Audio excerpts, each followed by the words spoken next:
Assalamualaikum warahmatullahi wabarakatuh. Waalaikumsalam warahmatullahi wabarakatuh. Innal hamdalillahilladzi wakafa wassalamun ala ibadihi alladhina istafa wassalatu wassalamu ala habibina al-mustafa sayyidina wa maulana Muhammad wa ala alihi wa ashabihi wal wafa. Faqad qala Allah ta'ala fi kitabihil karim wa huwa asdaqul qailin. A'udzu billahi minasy syaithanir rajim. Inna min amwalikum wa auladikum aduwwan lakum fahdharuhum. Wa qala 'inda al-mal wal banun zinatal hayatid dunya wal baqiyatus salihatu 'inda rabbika thawaba wa khairun 'amala. Faqad qala habibuna sallallahu alaihi wasallam, ma min yawmin yusbihul ibada illa malakani yanzilani. Faqad qala ahaduhuma, Allahumma a'ti munfikan khalafa. Faqad qala al-akhar, Allahumma a'ti mumsikan talafa. Sadaqallahul azim wa ballagha habibuna rasuluhul karim wa nahnu ala dhalika minasyahidin wasyakirin. Ayuhai rahimakumullah, akramakumullah, ikhwati billah, ayyuhal muhibbun, ayyuhal mumtahinun. Saat ini kita akan masuk kepada kajian pembahasan tentang harta warisan, di mana Allah Subhanahu wa taala telah menjelaskan tentang perolehan harta itu. Inna min amwalikum, sesungguhnya daripada harta-harta yang kalian kumpulkan, wa auladikum, dan anak-anak yang kalian banggakan, anak-anak yang telah menjadikan orang tuanya rela menanggung duka, rela menanggung beban. Aduwwan lakum, jangan sampai justru malah mereka akan menjadi musuh bagi kalian. Fandharuhum, maka Allah Subhanahu wa taala perintahkan kepada kita untuk berhati-hati, termasuk ketika kita mencarinya, terlebih lagi ketika kita meninggalkannya. Maka di dalam syariah, pembagian harta warisan itu disebut dengan faraid.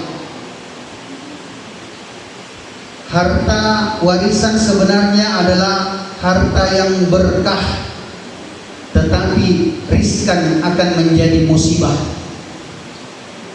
Harta yang sejuk, tetapi riskan akan menjadi petaka. Sehingga memang sangat penting sekali untuk kita mengkaji agar supaya keberkahan harta warisan itu tidak dicabut oleh Allah. Kesejukannya pun juga tetap terasa di dalam rumah tangga. Yang jelas, berpindahnya harta seseorang dengan sebab hibah, harta yang dihibahkan, waris, dan wasiat. Harta yang dihibahkan adalah harta yang diserahkan oleh orang tua dalam keadaan mereka masih sehat, dalam keadaan mereka tidak ada tekanan. Maka orang tua memberikan hibah sesekali juga dikatakan hadiah. Namun harta yang juga sudah dinisbatkan oleh orang tua, tetapi disyaratkan orang tua kita sudah membuat surat di notaris, bahkan anak-anaknya pun juga sudah diberitahu, nanti ketika saya meninggal maka kebun milik si A, rumah milik si B, toko milik si C dan sebagainya semua sudah dinotariskan, tetapi baru disampaikan dan disyaratkan bahwasanya harta itu hanya akan berpindah ketika saya, kata orang tua kita, meninggal dunia. Maka itu yang disebut dengan wasiat. Yang paling riskan ini adalah harta waris yang ditinggalkan oleh orang tua kita. Bahkan pembahagian harta waris ini lebih detail dijelaskan di dalam Al-Quran ketimbang gerakan-gerakan sholat. Saking pentingnya persoalan ini untuk sama-sama kita perhatikan, pembahagian mulai daripada 1/8, 1/6, 1/4, 1/3, 1/2, itu semua sudah dijelaskan di dalam Al-Quran. Kebanyakan di surah An-Nisa, ayat yang cukup panjang di ayat ke-11 dan 12, dan juga di ayat ke-176 dalam surah Al-Anfal ayat 75, surah Al-Ahzab ayat 6. Semua sudah dijelaskan dengan runut menurut pembagiannya secara lengkap. Namun terkadang ada hikmah yang lebih dalam yang bisa menjadi sebab hujah bagi sesama saudara, kerabat, dan orang-orang yang di sekitar kita. Bahkan satu kampung itu akan menjadi cerminan bagi dia. Kapan itu? Ketika kemudian yang paling berhak, siapa yang paling berhak untuk harta warisan? Yaitu anak kandung laki-laki. Yang jelas anak laki-laki sudah dijelaskan dalam Al-Quran mendapat 1/2 bahagian, separuh bahagian harta warisan adalah haknya anak laki. Tetapi kemudian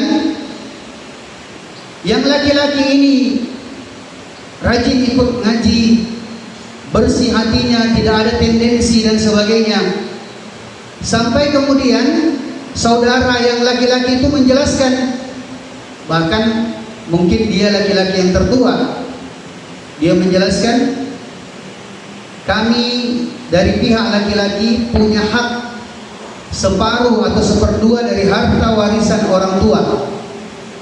Akan tetapi kami yang laki-laki sepakat bahwasanya bahagian kami yang 1/2 nanti sebahagiannya akan kami sisihkan, sehingga faraidnya tidak diberlakukan tetapi diyakini, karena sudah disampaikan sebelumnya dan diikhlaskan bahwasanya kita akan menempuh jalur suluh. Jalur suluh di dalam pembagian harta ini adalah pembahagian secara damai, pembahagian secara merata. Malah ini mendapatkan 2 keutamaan. Keutamaan yang pertama, menerima hukum syariah faraid. Keutamaan yang kedua, berbagi dengan saudaranya yang lain. Tapi kita untuk persoalan harta warisan ini lebih enak kalau langsung kepada sampel, kepada contoh. Ya, untuk lebih mudah memahami. Kalau kita masuk di hukum faraid, pembagiannya, perkaliannya dan sebagainya kadang ribet. Satu orang perempuan dia protes, padahal dia yang adik lagi. Dia protes dengan kakaknya yang laki-laki. Dua orang bersaudara ditinggal mati oleh ibu dan bapaknya. Ditinggal mati ya kurang lebih memiliki orang tuanya, memiliki harta sekitar, ya taruhlah sekitar 100 juta harta yang ditinggalkan. Maka yang putri, yang perempuan, dia menyampaikan kepada kakaknya bahwasanya harta yang ditinggalkan orang tua kalau mau adil lebih baik dibagi rata katanya. Nah, ini kalimatnya yang keliru. Kalau mau adil lebih baik dibagi rata. Padahal adil menurut faraid adalah 2 bahagian laki-laki, 1 bahagian perempuan. Tetapi kakak laki-lakinya ini bukan tidak mau, cuma ingin memberikan pelajaran dalam menegakkan syariah. Maka dia katakan, ya kita bagi menurut hukum faraid. Bagaimana caranya? Laki-laki 2 bahagian, perempuan 1 bahagian, berarti 3 bahagian. Kemudian 100 dibagi 3, kurang lebih sekitar 333 sekian. Ya, kita ambil pembulatan 330. Yang putri dapatkan 33 juta. Yang putra tadi mendapatkan 2 kalinya, 66 juta. Akhirnya kemudian ternyata ini memang ingin disingkapkan, ingin dibukakan bagaimana adilnya yang telah dijelaskan dalam Al-Quran. Ternyata Masya Allah, selang beberapa saat setelah dibagi, adiknya kemudian dilamar yang perempuan ini. Tetapi yang perempuan kemudian juga menyandarkan, saya tidak akan mau menerima lamaran kalau kakak saya yang laki-laki belum mau menikah terlebih dahulu. Akhirnya dengan berbagai cara dan singkat cerita, kakaknya yang laki-laki pun juga menerima tawaran adiknya untuk dia meminang perempuan yang sudah lama diidamkan. Singkat cerita, jadi ada yang namanya mahar mithil. Mahar mithil itu adalah mahar yang berlaku secara umum. Tapi kalau mahasiswi kami sering kami beritahu, ya maaf kepada Bapak hadirin sekalian, Pak Dokter, pejabat sekalian, untuk mahar itu didengarkan dari lisannya anak kita. Minta dari lisan dia. Nah, berapa mahar yang kamu inginkan? Tapi kalau anak kita, mahasiswi saya, rajin ikut ngaji dengan saya, maka insya Allah bahasa yang keluar itu apa? Saya minta mahar yang tidak melecehkan saya dan tidak memberatkan abang. Ya, kan begitu. Bukan malah patok tinggi. Jadi malah ini bukan mithil lagi kalau seperti ini. Karena kan sekarang terkadang itu menjadi hambatan. Tapi kalau sudah dibuat seperti itu, yakin dan percaya ini akan mendatangkan keberkahan. Jadi singkat cerita, mahar mithil yang diberlakukan di situ, mahar mithil yang diberlakukan adalah 60 juta rupiah. Kakaknya pun juga menyanggupi. Sehingga kakaknya melamar. Tadi kakaknya punya 66 juta. 60 juta digunakan untuk melamar wanita perempuan yang lain. Kemudian adiknya juga berlakukan mahar mithil. Adiknya tadi cuma punya 33 juta. Tapi karena giliran dia dilamar oleh laki-laki lain, maka dia menerima 60 juta. Sekarang boleh kita lihat tingkat keadilannya di mana. Di total setelah kemudian mereka menemukan jodoh, yang laki-laki tadi hartanya sisa 6 juta, yang perempuan malah hartanya menjadi 93 juta. Disinilah letak keadilan Allah. Dan yang paling penting lagi yang perlu dipahami di sini bukan hanya sekedar keadilan, tetapi letak keikhlasan laki-laki, pihak laki-laki, bapak kita, kakak kita, saudara kita, suami kita. Ini orang yang paling diminta keikhlasannya, paling diminta keikhlasannya. Kenapa? Dia yang banyak dia terima, tetapi kemudian banyak yang akan dikeluarkan. Bahkan nanti akan menanggung semua nafkahnya. Dia menanggung nafkah istrinya, nafkah anak-anaknya. Tapi terkadang juga aneh ini, ya mahasiswa-mahasiswa. Sejak dia lahir, sejak di kandungan lagi, orang tuanya sudah memberikan biaya yang terbaik. Sampai dia sekolah disekolahkan, sampai dia kuliah dikuliahkan. Kita boleh hitung itu. Tanggungan biaya kita per bulan berapa sampai kita selesai kuliah.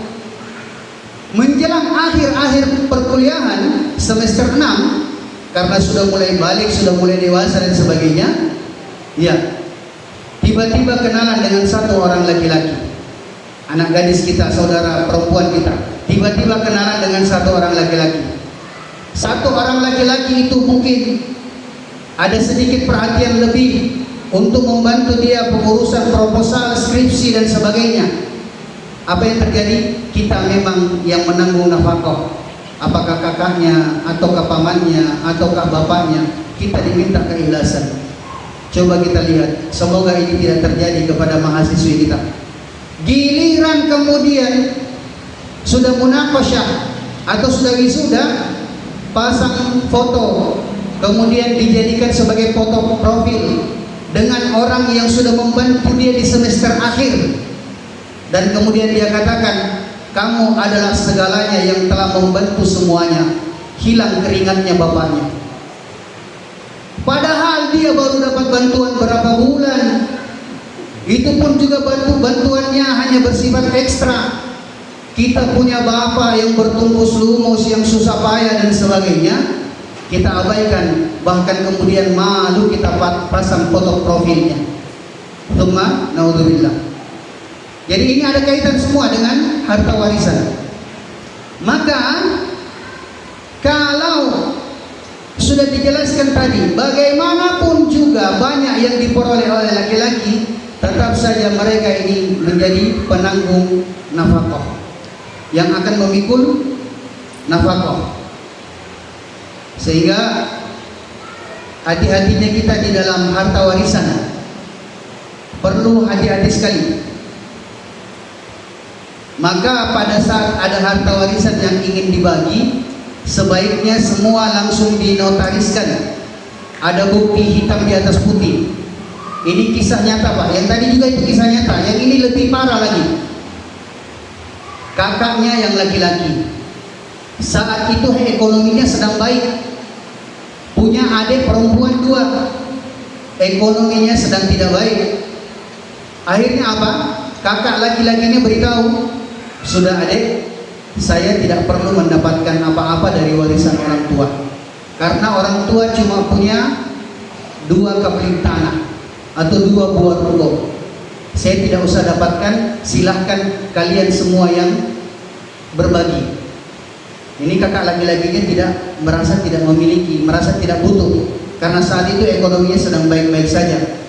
Singkat cerita, mereka adik-adiknya telah mengelola tanah itu ataupun juga telah membesarkan ruko itu. Dalam masa 2 tahun, tanamannya berkembang, rukonya berkembang. Tetapi dalam masa 2 tahun juga kakak laki-lakinya itu dapatkan musibah. Ya, musibahnya juga tidak tanggung-tanggung. Langsung kemudian jatuh miskin. Apa yang terjadi? Ternyata ketika dia mendapatkan ujian, ketika dia mendapatkan musibah, dia tuntut balik adiknya.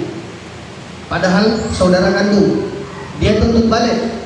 Dia beritahu, tidak, saya menuntut di pengadilan agama untuk kemudian dibagi rata harta orang tua menurut hukum faraid di dalam syariah. Pengadilan tidak bisa kecuali memutuskan berdasarkan syariah. Adiknya juga tidak bisa mengelak karena memang tidak ada hitam di atas putih. Apa yang terjadi? Kakaknya mengambil 2 bahagian, adiknya cuma diberikan sebahagian. Itu pun karena keadaannya tidak bisa dibagi, maka harus dijual melayang semua hartanya orang tua, kemudian dibagi dalam bentuk nominal rupiah. Yang dimuliakan Allah Subhanahu wa taala, taruhlah tadi akhirnya kakaknya dia dapatkan 100 juta, adiknya setiap perempuan dapatkan 50 juta. Sehingga hati-hati sekali kita ketika sudah melontarkan, terutama yang disandarkan kepada harta waris, hati-hati. Ternyata seolah-olah dia berhasil mengambil kembali haknya dengan nominal yang banyak. Tapi apa yang terjadi? Subhanallah. Ketika dia telah berhasil memenangkan dalam persidangan, dia ambil itu harta, hanya selang dalam beberapa hari dia pun juga kemudian langsung stroke, tidak bisa ngapa-ngapain. Akhirnya bahkan komplikasi. Tidak lama kemudian istrinya pun juga kena kanker. Seisi rumah itu pun juga kena bala bencana dan musibah. Yang lebih parah lagi, akidahnya dia tidak bagus. Jadi ini yang dikatakan sudah jatuh ketimpa tangga pula, jatuhnya di atas kain sapi lagi. Subhanallah. Akhirnya apa yang terjadi? Karena dia suudzon, akidahnya tidak bagus. Selang beberapa hari setelah diputuskan, divonis dia dapatkan, kemudian dia kena stroke. Dia bilang, ini semua perlakuan jahat dari saudara saya. Sehingga dia memanggil tukang nujum, dia memanggil tukang ru'ya yang bahkan tidak syar'i, yang dalam tanda petik dukun. Jadi hati-hati Pak dalam persoalan perkebunan. Bahkan dukun sekarang yang kemudian diberikan simbol syar'i dengan ru'yah, hati-hati. Karena apa yang ada di dalam hati seseorang yang sudah buruk, maka kemudian akan semakin dikuatkan oleh iblis, jin, dan syaitan. Jadi kalau ada yang diru'yah, kemudian orang sakit, si sakit ini seolah-olah digunakan mediasi, dimediasi kepada orang yang lain, sehingga mediasinya itu ngomong, dia cerita mediasinya itu, oh tadi itu gara-gara adik kamu si A, berikan minum ini, berikan makan ini, dan sebagainya. Akhirnya semakin terjadi dendam. Atau ada orang lain Pak, ini terutama kita dokter dan sebagainya, ada orang lain yang sakit. Hati-hati ketika ada orang yang mengaku ustaz, kemudian melakukan mediasi, dan mediasinya itu menyebut kepada nama orang. Hati-hati Pak, ini hanya akan menimbulkan pertengkaran. Ini batil, tidak perlu dipercaya dan tidak boleh dipercaya. Kenapa Pak? Iblis kok mau dipercaya? Bahkan iblis itu di dalam Al-Quran sudah dijelaskan. Saking bejatnya dia di hadapan Allah, dia berani bersumpah, fabima aghwaytani la'aq'udanna lakum ala siratal mustaqim. Iblis dia berani bersumpah di hadapan Allah, saya berani bersumpah, mulai hari itu kata iblis, saya akan menggelincirkan anak cucu Adam dengan berbagai cara, bahkan dengan sampul-sampul dan simbol-simbol agama. Jadi yang membisikkan itu adalah iblis. Dia bisikkan, kemudian disuarakan, tapi kok aneh, kita mau percaya bahasanya iblis. Jadi sekali lagi, mediasi dalam ru'yah yang bahkan menyebutkan nama orang, kalau kita percaya itu rusak kita punya akidah. Kenapa? Karena itu adalah bicaranya iblis, jin, dan syaitan. Tinggalkan itu semua, kita kembalikan saja kepada Allah. Maka kalau kita mau buat ikhtiar, ikhtiarnya kita seperti yang kemarin kita sudah mudzakarahkan. Ikhtiarnya kita adalah ikhtiar yang tidak berurusan dengan iblis, jin, dan syaitan, tetapi kita mau berurusan dengan Allah dalam amalan 7 kali Al-Fatihah. Artinya kalau orang itu mau dimudahkan, mau disembuhkan oleh Allah, maka kita kemudian akan bisa bersyukur kepada Allah dan kita tidak akan menyalahkan yang lain. Ya, kembali kepada harta warisan. Sehingga apa yang terjadi?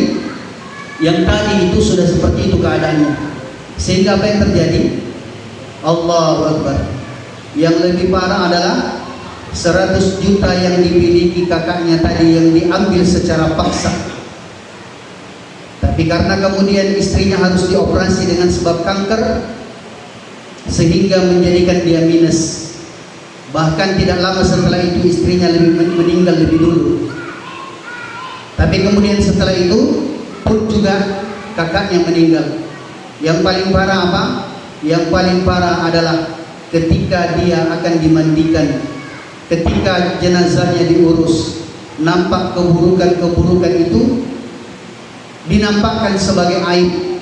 Sehingga yang dimuliakan Allah Subhanahu wa taala, jangan pernah ada perasaan melirik harta warisan. Meskipun itu harta yang berkah, tetapi kita pun juga tidak boleh menolak harta warisan, karena di situ kita akan bisa mendapatkan keberkahan dari hasil keringat orang tua kita. Maka Masya Allah, ya, pembagian harta warisan ini bisa ditempuh dengan dua jalan.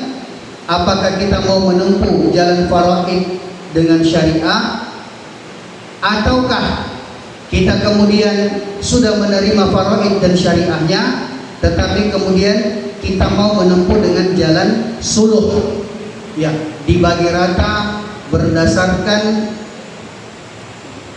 pembahagian, baik itu dalam nominal ataupun juga dalam kedudukannya. Sehingga insya Allah keluarga kita, meskipun mungkin kita itu bersaudara masih anak-anak semua, ditinggal mati sama orang tua kita, tapi kita kemudian bisa menjadi cerminan. Kita punya mertua kita bilang, oh Masya Allah luar biasa ini, mereka masih anak-anak tapi kok bisa damai, bagus dalam pembahagiannya. Ya, kita punya ipar kita juga lihat, Allah luar biasa ini. Ya, mereka masih kanak-kanak tapi kok Allah bimbing, Allah tuntun mereka. Maka penting daripada perkara ini yang dimuliakan Allah Subhanahu wa taala, harta warisan boleh dibagi ketika kemudian kita telah menunaikan kewajiban dari almarhum atau almarhumah yang meninggalkan kita. Jadi itu dulu didahulukan. Kewajiban yang mewariskan, pertama kewajiban dia kepada Allah, kewajiban dia kepada sesama manusia, dan kewajiban dia kepada hartanya. Kewajiban dia kepada Allah, kalau dulu mungkin dia sudah punya janji, kalau dulu mungkin dia punya nazar dan sebagainya, maka itu yang kemudian akan kita sisihkan, akan kita dahulukan. Kemudian kewajiban orang meninggal kepada manusia tentang utang piutangnya dan sebagainya, maka itu juga harus lebih dahulu ditunaikan. Dan kewajiban almarhum almarhumah kepada hartanya, yaitu dengan zakatnya. Kalau itu semua sudah dikeluarkan, barulah dikatakan harta warisan murni yang akan dibagi oleh anak keturunannya. Wallahu a'lam bishawab. Ya, untuk materi kita, karena akan berkembang nanti dalam dialog, dalam tanya jawab, bahkan dalam kasuistik, kasus-kasus yang kita hadapi di lapangan. Kita tangguhkan sebelum kita masuk kepada section tanya jawab. Subhanakallahumma wa bihamdika nasyhadu an la ilaha illa anta nastaghfiruka wa natubu ilaik. Subhana rabbika rabbil izzati amma yasifun wa salamun alal mursalin walhamdulillahi rabbil alamin. Boleh Bapak hadirin sekalian yang ingin bertanya silakan.